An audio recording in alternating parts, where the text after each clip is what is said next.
Olá, amigos. Boa noite. Quinta-feira, hoje, dia 5 de novembro, estamos aqui para continuarmos as nossas reflexões, os nossos estudos sobre a obra Boa Nova do Espírito Humberto de Campos através da psicografia de Chico Xavier. Já agradecemos a presença dos amigos que estão conosco, Tânia que está conosco, vamos ver quem mais?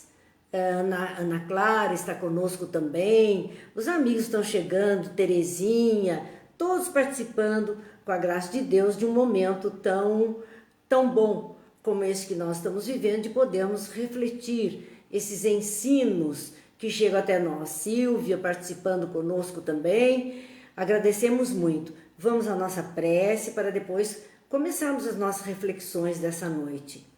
Pai de bondade, que a sua luz e a sua paz nos envolvam, que os bons amigos espirituais enviados pelo Mestre Jesus para acalmar a terra, iluminar as consciências e abrandar os corações, possam agir em nós, nos fortalecendo a fé e a esperança, nos dando a condição de discernimento para escolhas mais felizes na caminhada que estamos empreendendo. Abençoa-nos, Pai, abençoa-nos, Mestre, hoje e sempre, que assim seja. Então, estamos aí, começando mais uma noite de reflexões. Vamos ver, estamos no capítulo 19 da obra Boa Nova, que tem como título Comunhão com Deus. É interessante nós observarmos este capítulo, nós já tínhamos começado a semana anterior, e ele trata especialmente da questão da oração, essa comunhão com Deus feita através da oração. Mas também vimos que não basta apenas, existe uma forma, vamos dizer, uma forma de orar, que é a forma de falar e fazer. A oração implica nessas atitudes, falar e fazer. Então, poder falar, expressar nosso coração, nosso sentimento, é uma bênção, mas nós precisamos ter atitudes condizentes com os ensinos de Jesus, para que tudo, então, verdadeiramente fique bem, aconteça de uma forma mais harmônica, mais produtiva em nós. Bom, posto isso, nós tínhamos visto que João, o apóstolo querido de Jesus, estava com ele e tinha até questionado a Jesus a respeito da oração. Eles haviam pedido que Jesus os ensinasse a orar, e nós vimos então a questão do Pai Nosso. E então nós paramos no momento em que eles tinham falado da oração. Jesus tinha dito que nem sempre somos atendidos exatamente do jeitinho que nós gostaríamos, que suplicamos, às vezes as coisas vêm até nós de uma forma diferente e nós sentimos então, puxa, mas Deus não me ouviu. Deus sabe o que é melhor para cada um de nós. E às vezes aquilo que nós estamos pedindo não necessariamente é o que vai edificar o nosso caminho de uma forma melhor. Vamos ver os amigos que estão conosco, que eu não mal disse boa noite. Tânia, Ana Clara, Rosângela, Regiane, Célia, Rogério, Rosângela, Laura, vamos ver quem mais? Ivone, Jane, Cazuco, Cláudia, Silvia, Lena, todos os amigos conosco, Júlio, Patrícia, Brígida, estamos juntos. Estamos juntos para vibrar, para receber essas energias positivas, saudáveis, que nos abastecem o corpo físico e o corpo espiritual, assim como esclarece nossas consciências. Nós então falávamos desse momento vivido na semana anterior a respeito da oração. E que Jesus dizia dessa necessidade do trabalho associado à oração, do fazer associado ao falar. Ele trazia um comparativo, os elementos até da natureza, os fatos que nos rodeiam. Falou da tempestade, falou que embora muitos temam a tempestade, alguns não gostem da umidade do ar, mas é necessária para o saneamento do ambiente, para a sustentação da vegetação, é para melhorar a vida das criaturas na face da terra.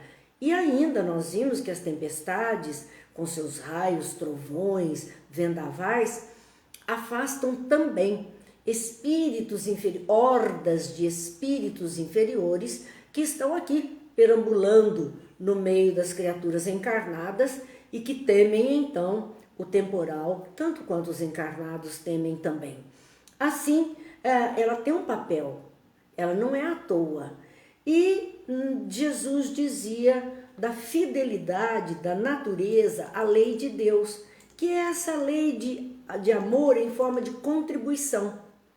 Tudo na natureza contribui para a harmonia, para a beleza, para a melhoria das situações. Então, nós paramos exatamente neste ponto em que Jesus conversava com João, para que ele entendesse o que representa a prece, como a prece deve ser proferida por nós, mas sobretudo vivida por nós em atitudes melhoradas. Vamos ainda mais uma turminha do Boa Noite, que é a Sandra, a Márcia assiste, o seu Antônio, Sebastiana, Dilza, Neuza, sejam todos bem-vindos, Cidinha, todos bem-vindos ao ninho. Isso aqui é um ninho e nós nos juntamos nesse ninho, graças a Deus, nos fortalecendo uns aos outros e uns nos outros. Vamos lá, Solange também chegando agora. A conversa continua. Então, Jesus falando dessa fidelidade da natureza sendo fiel à proposta do amor divino. Reginaldo, boa noite. Observar a lealdade, ele chama a atenção de João, que ele deveria observar a lealdade para com o Pai. E na natureza, é semear e atingir as mais formosas searas da alma no infinito. Então, assim como tudo que está em a natureza é leal à lei da harmonia e da contribuição mútua para que essa harmonia verdadeiramente se faça entre nós, ou se faça nesse nosso planeta, nesse nosso universo, ele dizia, o homem também, nós precisamos semear e atingir as mais formosas searas da alma no infinito. Vê que todo problema com a oração está em edificarmos o reino dos céus entre os sentimentos de nosso íntimo. Por isso que Jesus falou que o reino dos céus, onde está o reino dos céus? O reino dos céus está dentro de vós. Ele sempre falou da ideia desse reino do céu dentro da criatura. Bem, o que é o reino dos céus? É o estado de tranquilidade, de confiança, de fé, de fidelidade à participação na vida, de esperança, de alegria, é o estado de plenitude. Então, isso não poderia estar em torno de nós ou externo a nós. Esse é um estado íntimo da criatura, por isso que ele diz, o reino dos céus está dentro de vós, mas ele está em edificação. Nós temos que trabalhar para essa edificação do reino dos céus em nós. E ele, então, diz nesse trecho a João que todo problema com oração está em edificarmos o reino dos céus entre os sentimentos do nosso íntimo. Compreendendo que os atributos divinos se encontram também em nós. Somos filhos de Deus. Temos, como costumamos dizer, o DNA divino. Então, quando eu digo Deus é amor, nós também somos amor. Deus é todo conhecimento, bondade, justiça. Nós também temos em nós toda a possibilidade do conhecimento, da bondade, da justiça. Essas coisas estão no nosso DNA divino. E tudo fazendo parte de nós. Só que fazer com que esse DNA, com que esses genes não fiquem recessivos em nós com os dominantes da materialidade, somos nós que temos que fazer com que eles cresçam, se fortifiquem e dominem. E aquela materialidade, aquelas imperfeições e aquelas dificuldades se tornem recessivas, insignificantes, sem poder sobre nós. Então, quando Jesus está falando disso, que a maior dificuldade da oração é de estar em edificarmos esse estado de plenitude que nos conecta diretamente com Deus. Por isso que ele dizia que não precisaríamos de palavras pré-formatadas, que o simples respirar, lembram que ele dizia que a oração tinha que ser tão natural quanto o nosso ato de respirar? Porque a criatura que está edificando esse reino dos céus dentro de si, fazendo com que as virtudes que estão em latência possam sair do estado de dormência e passem a viver em nós, esta criatura não está precisando de palavras para se ligar ao Criador, simplesmente porque toda a sua vida é um ato de oração, é um ato de comunicação e de comunhão com Deus. Ela está vivendo isso e está colaborando com tudo que está em redor dela. Então Jesus, isso é um estado de alma de espíritos superiores. Nós aqui, neste exato momento, tomando ciência de que é por aí o caminho, começamos a trilhar assim os primeiros passos, ou pelo menos abrir os olhos, que foi a lição de ontem. Desperta tu que dormes, levanta-te dentre os mortos e o Cristo te esclarecerá. Ele está nos esclarecendo do que verdadeiramente somos, mas nós precisamos despertar e nos levantarmos com essas escolhas diferentes para verdadeiramente trazermos a clareza dos seus ensinos às nossas atitudes. Temos mais um punhado de amigos aqui participando conosco, chegando. Falamos do Reginaldo, Terezinha, que está conosco, Eliana também, Rosana, Malu, Isabel, são todos amigos que estão partilhando conosco. E haja coração, haja positivo, são energias. Eu sempre digo isso. Cada ato desse, cada clique desse, no intuito de alegrar o nosso encontro, é uma emanação, uma exteriorização da nossa energia em benefício dessa psicosfera que nos rodeia e que vai contagiar outras mentes, outros corações, outros sentimentos. Então, é muito bom aquele tempero à vida que todos nós estamos precisando. Diz que não podemos ser mornos. Nós temos, ou somos frios ou seremos quentes nesse ato de viver o Cristo. Mornos não.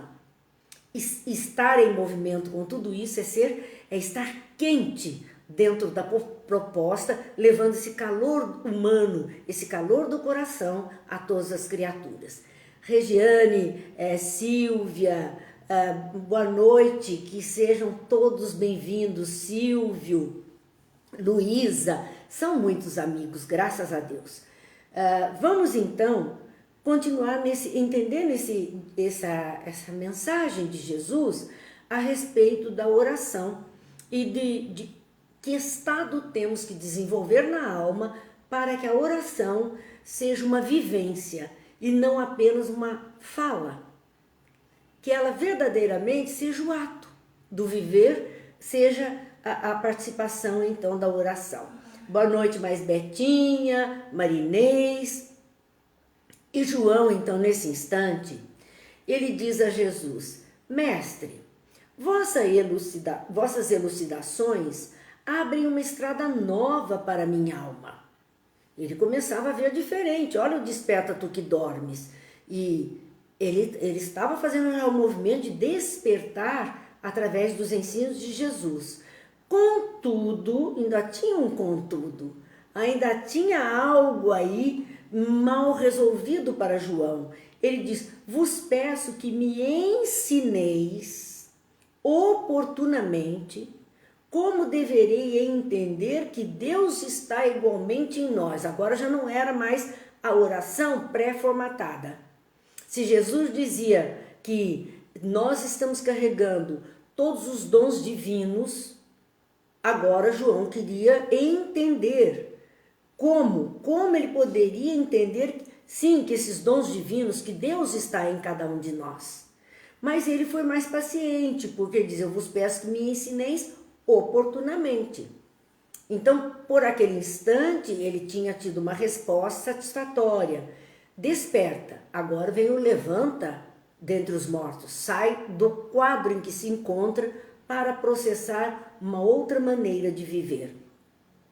E assim, Jesus responde a ele, fixando, olhando para João, um olhar translúcido, deixando perceber que não poderia ser mais explícito com os recursos das palavras, porque ele já tinha dito de todas as formas e João só entendeu metade da conversa.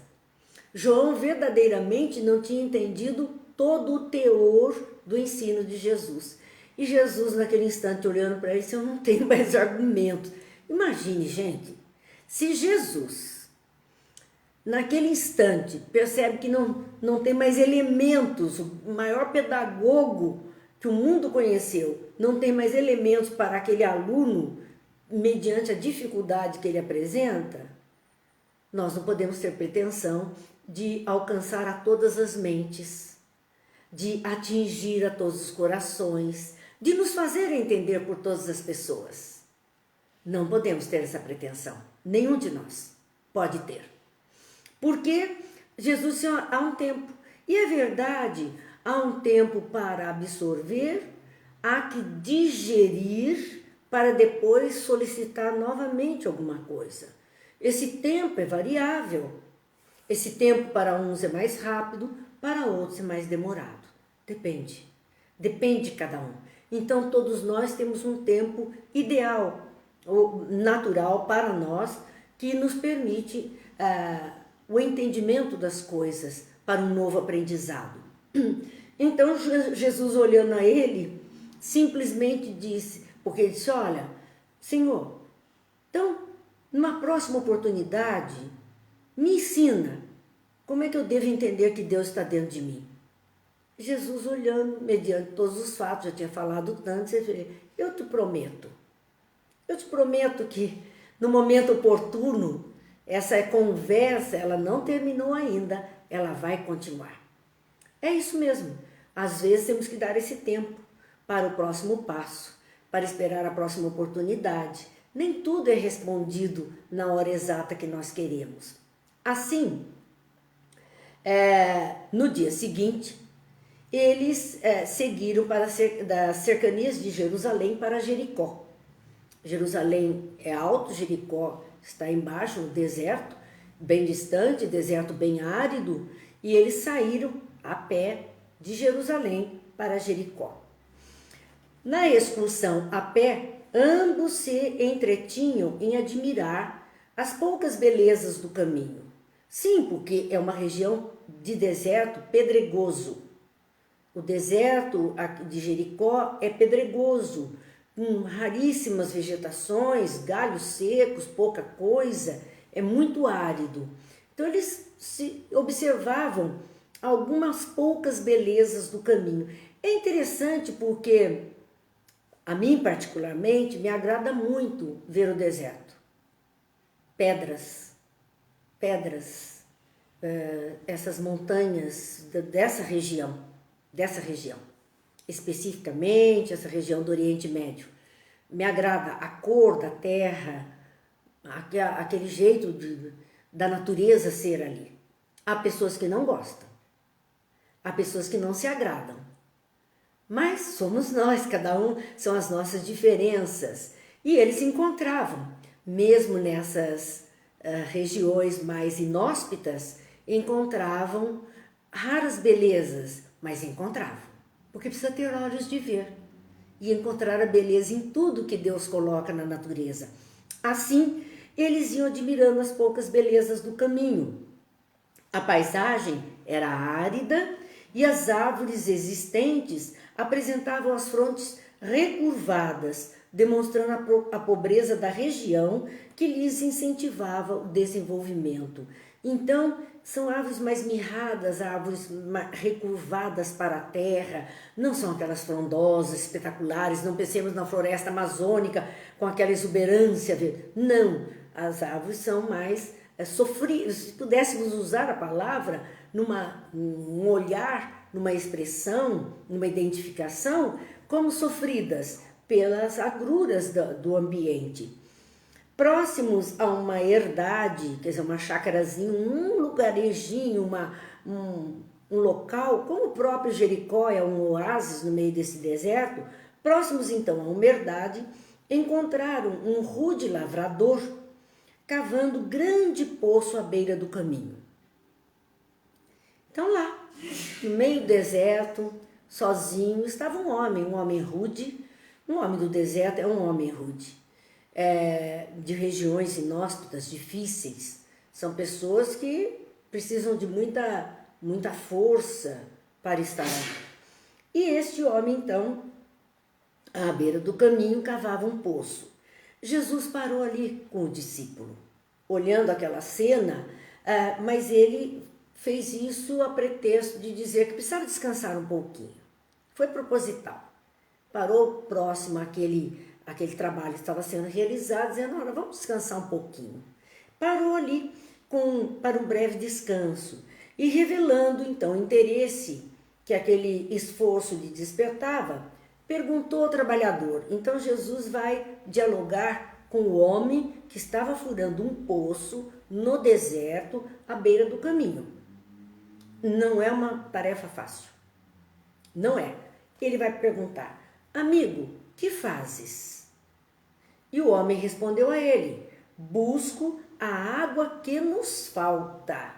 E respondeu sorrindo. Ele estava num trabalho árduo e um trabalho que não era para si somente. Ele buscava para todos que ali viviam.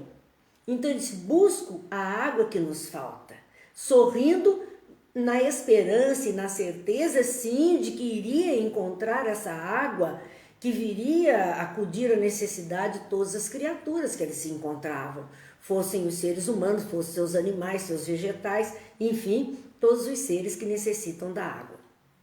Então ele falou para Jesus isso, busco a água que nos falta, e falou sorrindo. Jesus então diz a ele, a chuva é assim tão escassa nessas paragens? Num tom afetuoso, ele perguntou.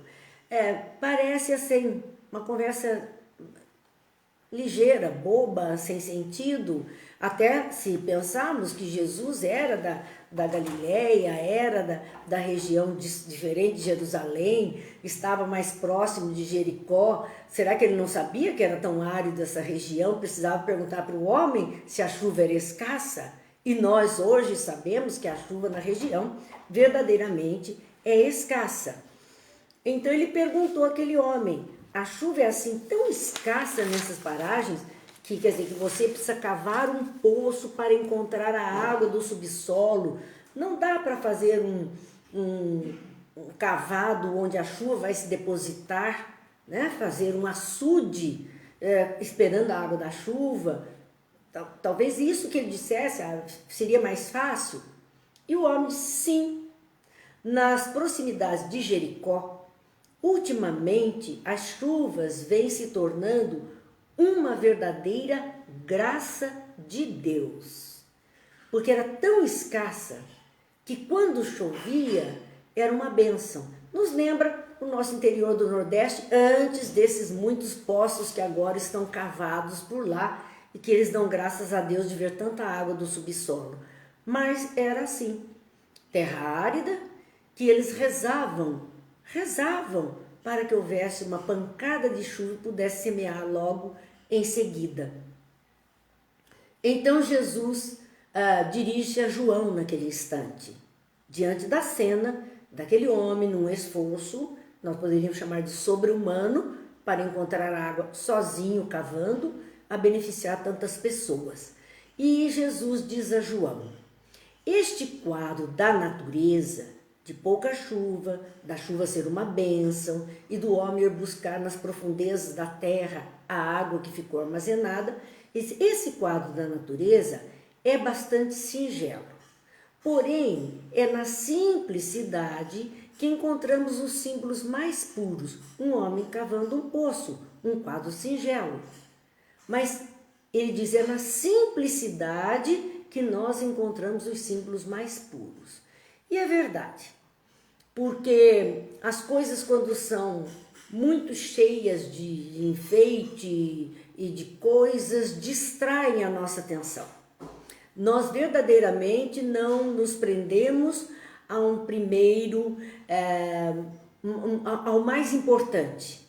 Nós nos distraímos com coisas que estão em redor de nós.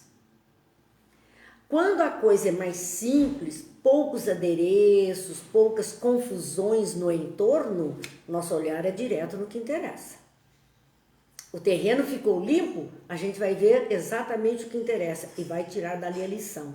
Às vezes nós nos perdemos no conteúdo de uma lição porque tem todo um palavrório tão enfeitado que a gente já perdeu a linha de raciocínio. Nem consegue mais entender o que é que a pessoa está querendo dizer. Então não é muito falar. Existe uma regrinha que decoradores usam, que quem assiste MasterChef sempre ouve dizer, né? O Henrique Fogassi é um, a Paola é outra, que diz assim, o menos é mais. E é mais, porque é no menos que você consegue observar os detalhes, a riqueza, a cada coisa com a sua grandeza. O menos é mais, porque quando você enfeita muito, você enche muito, você se perde nos sabores, nas cores, nos desenhos, se perde. Então, era disso que Jesus dizia, vendo aquele quadro, dizendo a João, este quadro da natureza é bastante singelo, é simples, era um homem cavando um poço no deserto. É na simplicidade que encontramos os símbolos mais puros. Observa, João, que este homem compreende que sem a chuva, mesmo rara, ele dizia uma bênção de Deus, sem a chuva não haveria mananciais na terra, porque ao haver a precipitação de água da chuva, nesses locais em que o solo não está impermeabilizado pelos concretos e asfaltos, porque um dos grandes problemas que nós sofremos hoje é a questão dos nossos solos estarem encapados com asfalto, com concretos, e nem há permeabilidade, a água da chuva não penetra, então grandes enchentes, e também não há uma sudação, não há uma troca, complica a nossa vida. Mas eles estavam num solo arenoso, então qualquer chuva vai se precipitar para o interior desse solo arenoso e se acumular em algum bolsão que exista no subsolo. Então Jesus diz a João, observa que este homem compreende que sem a chuva não haveria mananciais na terra, mas não para em seu esforço, procurando o reservatório que a providência divina armazenou no subsolo. Aquele homem sabia que a chuva penetrava a terra, só não sabia onde estava esse bolsão, onde estava esse espaço que foi preenchido pelas águas das chuvas, a que profundidade estaria, em que local estaria. Ele disse, mas ele não para no seu esforço, ele sabe disso e continua no seu esforço, ele não vai ficar esperando a chuva cair, ele vai em busca daquela que já caiu e que está no reservatório no interior do subsolo. Então Jesus mostrava uma lição a João também de que nós não temos que ficar esperando que tudo caia dos céus em nossas mãos, em nosso colo. Nós temos que cavar, nós temos que procurar, nós temos que lutar. Então ele não desistiu, porque no interior da terra, em reservatórios, estava a água que a providência divina armazenou para que aqueles homens pudessem sobreviver. E aí vem a lição, aquela que João pediu, que Deus, como entender que Deus está dentro de nós. Foi isso que ele pediu que Jesus falasse. E Jesus diz no momento oportuno, né? Assim que houver oportunidade, nós voltamos ao assunto. Então Jesus volta ao assunto solicitado por João diante desse quadro. Olha que capacidade, né, de Jesus de pegar um quadro comum, corriqueiro da vida, e ali, naquele quadro tão singelo, um homem cavando a terra no deserto em busca de um lençol d'água, de um reservatório de água para fazer o seu poço. Algo simples, comum, corriqueiro da vida. No entanto, é dali que Jesus materializa o ensinamento para que João entenda Deus dentro de nós, que ele não tinha entendido. Então, Jesus diz a ele, naquele momento, a imagem é pálida, é simplesinha, é pequena, mas chega para compreendermos como Deus reside também em nós. É suficiente, é pequena, mas é suficiente para que a gente entenda como Deus reside também em nós. E eu acho que todos nós estamos como João aqui, precisando ouvir esse ensino de Jesus para entender essa fala dele, que Deus está em nós, o reino dos céus está em nós. Talvez aqui, com este exemplo, a gente consiga entender. Temos que entender a chuva como favor de sua misericórdia, sem o qual nada possuiríamos. Então não é um simples precipitado de água sobre nós. É a misericórdia divina se derramando sobre nós em bênçãos de água que vai ajudar a nossa vida. Porque sem a água nós nada possuiríamos. As bênçãos de Deus, as virtudes divinas, tudo de bom que emana da fonte criadora está se precipitando dentro de nós. Está se precipitando na alma de cada criatura. Porque sem isso, nada possuiríamos, nada seríamos. Continuaríamos o ser irracional, continuaríamos o ser animalizado, nada possuiríamos. Essa paisagem deserta de Jericó, ele olha o entorno, pode representar a alma humana. Então, a chuva era a misericórdia divina, se precipitando sobre aquele local árido.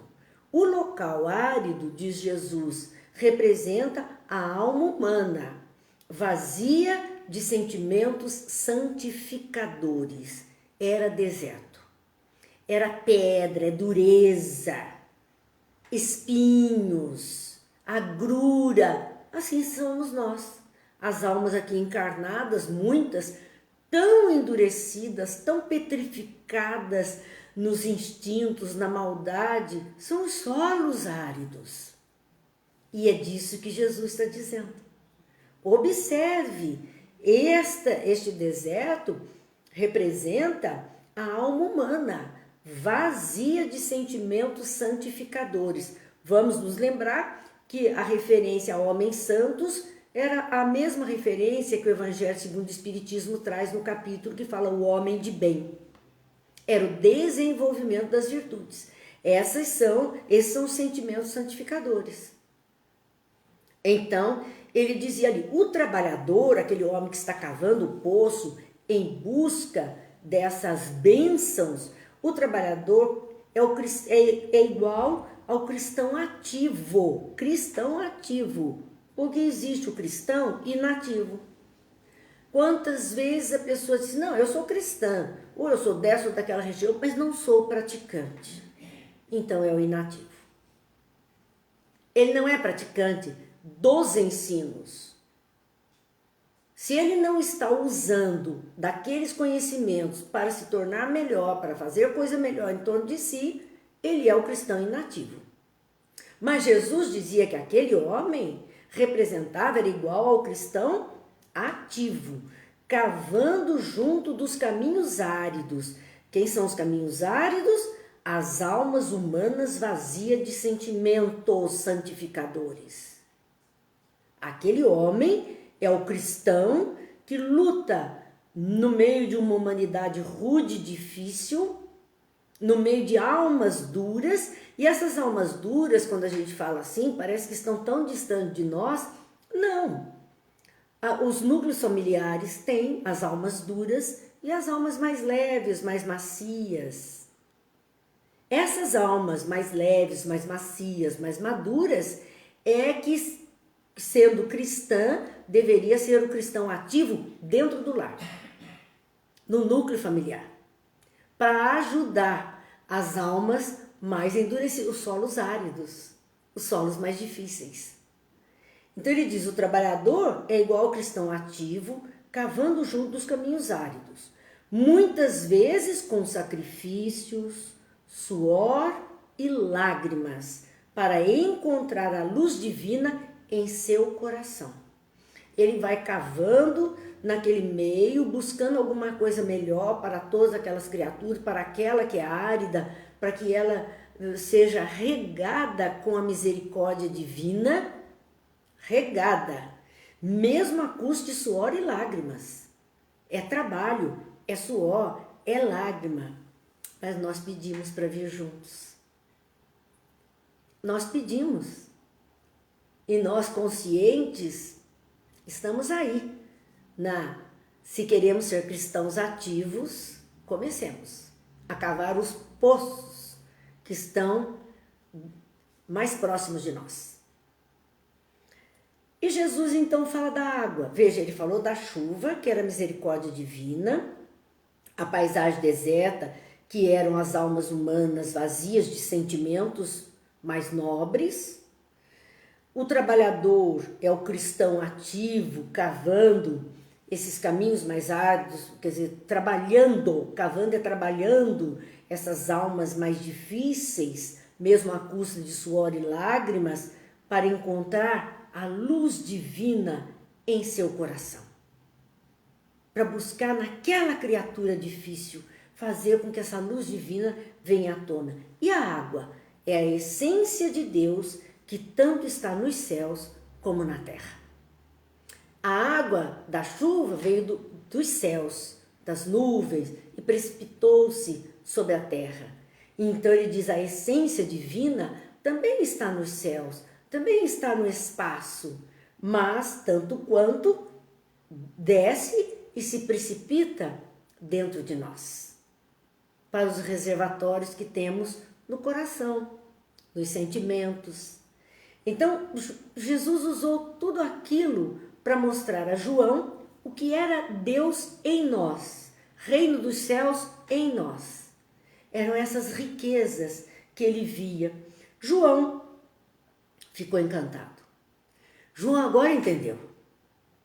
Profundamente emocionado, ele guarda aquelas palavras na alma, no profundo da sua alma, da sua consciência. Ele não vai mais esquecer isso. Uma aquisição imorredoura, de claridades imorredoras, clareou sua mente. Lembra, desperta tu que dormes? Agora levanta-te dentre os mortos. Clareou o seu caminho, clareou a sua mente. Então, ele podia, essas claridades imorredoras, que iriam permanecer com ele para sempre. Contemplou o grande poço, onde a água clara começava a surgir, que é aquela sensação maravilhosa. Aquele homem cavou no deserto, tirou tanta terra, tanta pedra, tanta coisa dali, até que chegou num solo um pouquinho mais úmido e ver a água começar a borbulhar, o olho d'água, a água começar a verter do seio da terra. Então João olhou naquele instante e viu a água surgindo clara, limpa do seio da terra, depois de muito esforço do trabalhador que a procurava há muitos dias. Aquele homem não estava cavando o poço apenas naquele momento.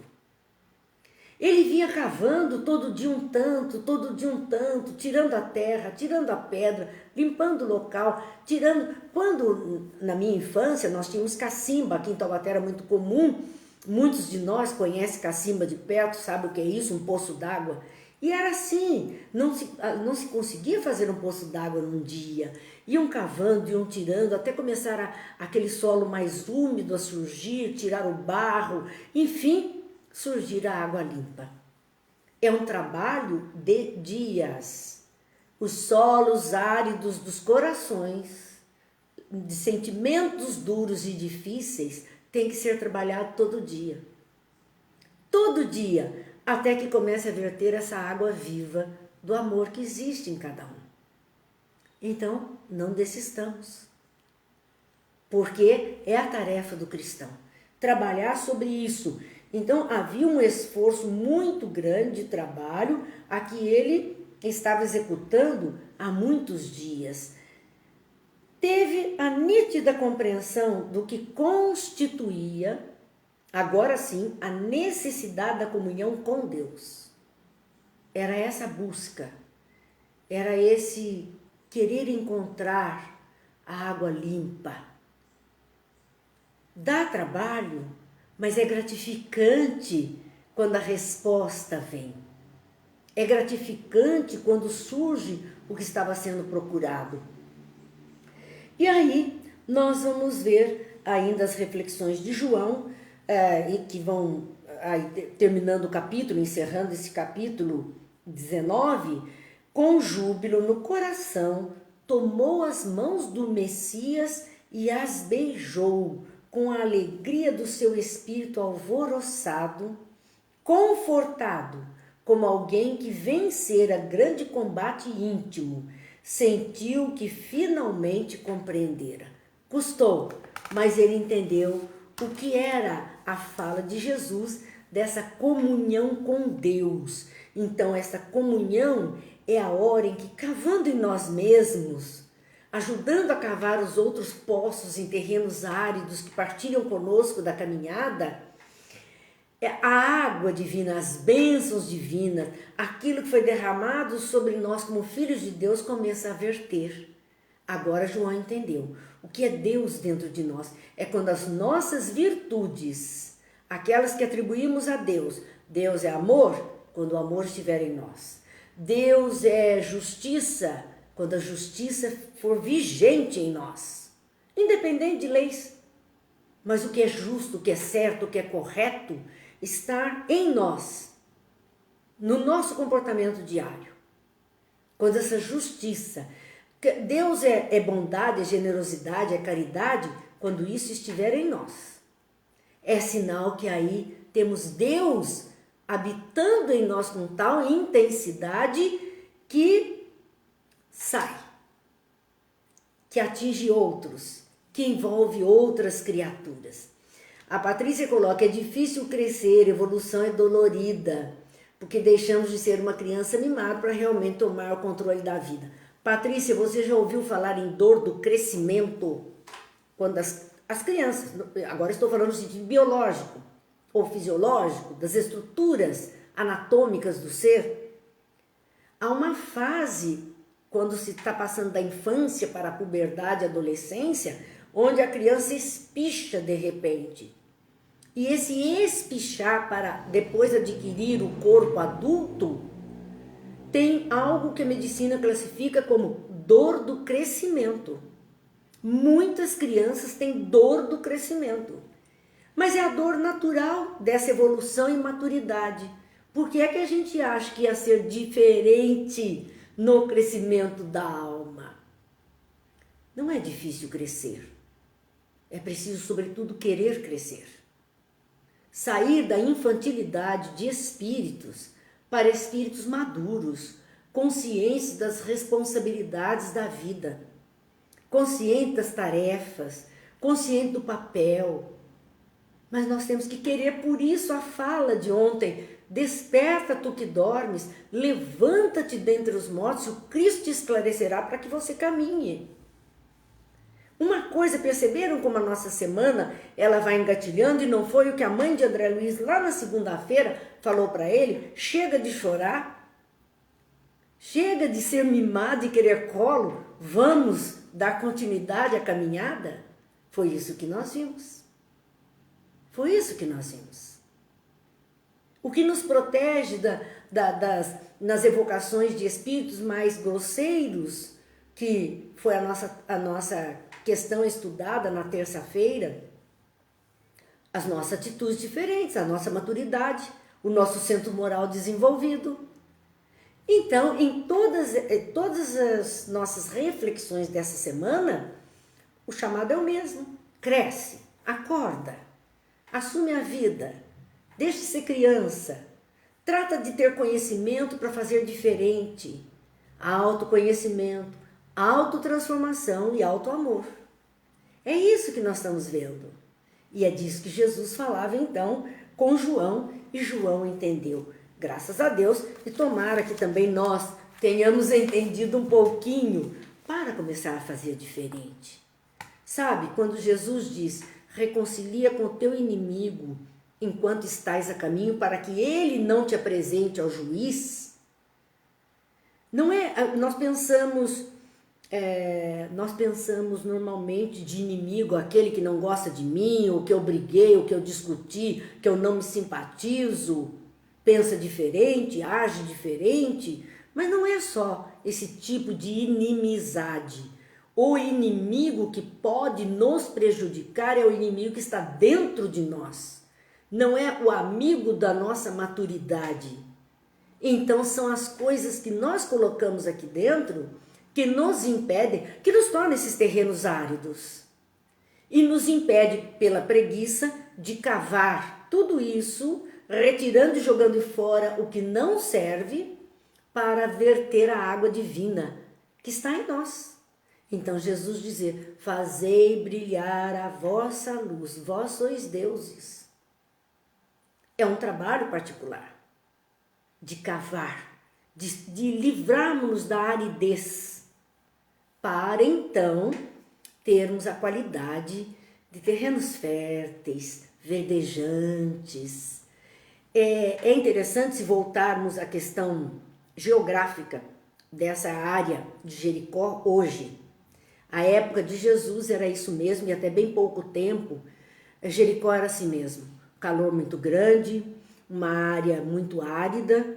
Jericó é um oásis no meio do deserto, é um local, alguma vegetação, era até bem pouco tempo, um local de alguma vegetação no meio do deserto, onde as pessoas habitavam. Mas hoje, se nós procurarmos qualquer documentário sobre Israel, sobre agricultura, economia, nós vamos ver um deserto maravilhoso, verdejante. Porque os homens foram lá, lutaram contra os inimigos que eram as adversidades naturais do local, fizeram irrigação até de gotejamento, de palhas estendidas, de estufas, para não perder o vapor de água que ali era colocado e ele se transformar em chuva e se precipitar dentro das estufas. E hoje isso é de uma produção hortifruti fantástica. As melhores frutas estão saindo de lá, os melhores legumes, as melhores verduras, de uma produção fantástica. Venceram a aridez, Deus estava lá.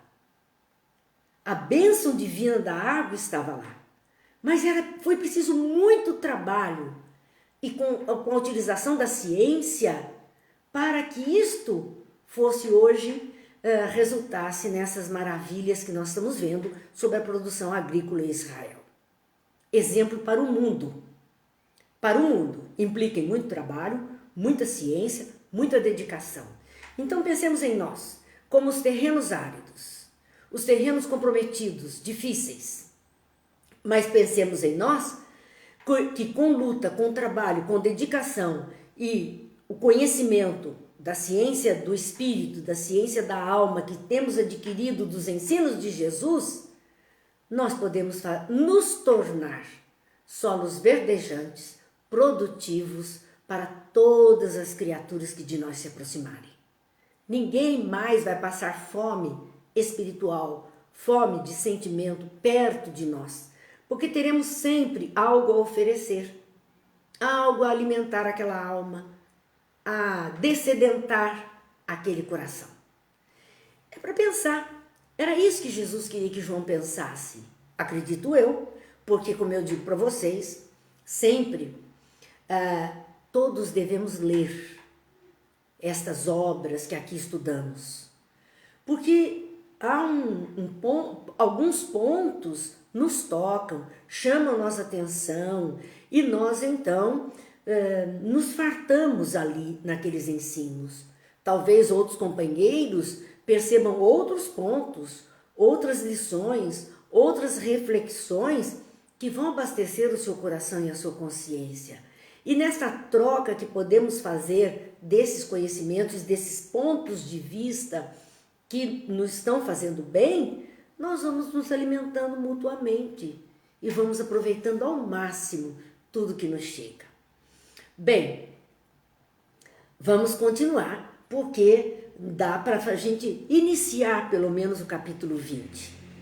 E o capítulo 20 vai ser um capítulo maravilhoso, porque nós acabamos de falar que esses ensinos de Jesus descedentam nossas almas.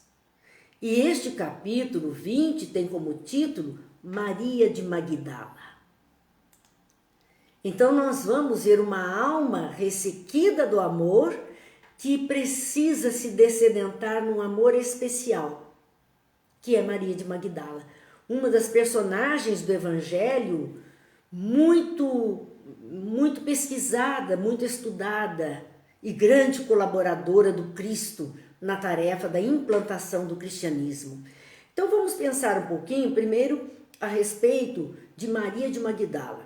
Na verdade, o nome dela é Miriam. A tradução de Miriam para nós é que dá Maria. Magdala era a localidade, uma aldeia da Galileia, ela era da Galileia, como Jesus. Então, é uma aldeia da Galileia, próximo ao lago de Genezaré, em Cafarnaum. São várias aldeias, várias localizações em torno do lago de Genezaré, porque esse lago de Genezaré é tão grande, também vale a pena a gente olhar pela internet ou documentários que mostrem que hoje também é um campo de produção de peixes de Israel. Tal é a fartura que esse lago tem, é o mesmo chamado Mar da Galileia. Eu já contei para vocês que eu era meio cismada, né? Eu dizia, tem hora que eu olho que isso aí é lago, tem hora que falam que é mar. Para a minha cabecinha muito enformadinha, engessadinha, mar tinha água salgada, lago tinha água doce. E eram acidentes geográficos muito diferentes uns dos outros. E então, eu disse assim, meu Deus, mas será mal ou será coisa? Parece que essa coisa aqui não diz coisa com coisa. Cada hora diz que é uma coisa. E fui ver. Era uma das coisas do mundo que eu queria ver. E entrei e pude me banhar naquelas águas. E a água doce. E é um grande lago que a gente não vê a margem. Como se nós entrássemos numa praia, Ubatuba, e víssemos lá longe a linha do horizonte. É água doce, mas é tão grande, abastecido pelo Rio Jordão, tão grande, que é considerado um mar da Galileia. E não o lago de Genezaré, simplesmente, que é o nome dele. Mas por isso que nós dissemos que em torno desse lago, nessa extensão tão grande de águas, existem como muitas cidadezinhas. À época do Cristo, aldeias. Hoje, cidades. Mas são muitas, né? Em torno. E transitava-se de barco de um lugar para o outro. Ia de um lugar a outro, de preferência de barco. Às vezes fazia a caminhada por via terrestre. Mas a maioria das vezes eram os barcos. Então Magdala era uma dessas comunidades à beira do lago de Genezaré, próximo a Cafarnaum. E Miriam era uma jovem dessa aldeia de Magdala e era normal, porque a gente fala Jesus de Nazaré, é onde ele vivia. Quando nós falamos Maria de Magdala, Magdala era a localização dela. E uma mulher nascida em Magdala era uma Magdalena. Daí surgiu Maria Madalena. É a mesma expressão de Maria de Magdala, nascida em Magdala. Nós vamos falar então de João, de Pedro de Cafarnaum. Nós podemos falar. Porque nós identificávamos a pessoa na comunidade dela. Então nós vemos Miriam, né? Miriam de Magdala, como Maria Madalena, e ela vai surgir como uma das mulheres do Evangelho, junto de Joana de Cusa. Lembram-se quando estudamos Joana de Cusa? Joana, a esposa de Cusa, que era o intendente do Império Romano, e que se tornou até a primeira mártir dentro das buscas das perseguições cristãs, e que Joana era aquela mulher rica que depois se tornou uma empregada em casa das outras patrícias romanas, e ela, por amor à causa do Cristo, ela se entregou dessa forma. Ela seguia o Cristo, então todas as pregações, elas estavam juntas. Maria de Magdala, Joana de Cusa, e o Evangelho cita uma tal de Susana. Um dia desse, eu assistindo uma palestra, eu ouvi uma referência a quem seria ou de onde seria esta Susana que o Evangelho fala. Mas ele cita especialmente o Evangelho de Lucas, no capítulo 8, ele fala especialmente dessas mulheres. E fala de que elas serviam a Jesus, à causa do Cristo, aos companheiros que eram seus discípulos, com os seus bens. Eram mulheres ricas. E elas foram entregando todos os bens, financiando as viagens de Jesus, financiando a estadia, a alimentação daqueles que iam trabalhar pela causa do bem. E ela, antes de servir a causa do bem, ela estava muito perturbada. Também tem referência a ela como aquela que foi curada dos 7 demônios, de processos graves de obsessão. Não dá mais para a gente continuar. Então fizemos uma pincelada sobre Maria de Magdala, ou Maria Madalena, que é o capítulo 20 da obra, e se Deus quiser, a semana que vem, propriamente dito, entraremos no encontro dela, na personalidade dela, naquilo que ela busca em Jesus e a resultante do encontro que ela tem com Ele, para se tornar esta mulher do Evangelho, esta contribuidora do trabalho do bem. Assim, nós vamos encerrando nossa semana com muita alegria, com essas imagens lindas, mentalmente, para nós, desses locais, da vivência, dos encontros e das lições de Jesus. Que nós possamos verdadeiramente aproveitar tudo isso que temos recebido, cavando o pocinho aqui dentro, para buscar, sim, sentimentos mais nobres, emoções mais sublimes, aquelas qualidades divinas que estão em nós, adormecidas, e que nos farão criaturas mais leves, criaturas mais humanas, criaturas mais felizes e mais cientes da responsabilidade do existir e do existir com as outras criaturas. Então vamos encerrar hoje agradecendo a Deus e vamos ler uma prece de Emmanuel que está no livro A Luz da Oração, que tem como título Oração Nossa.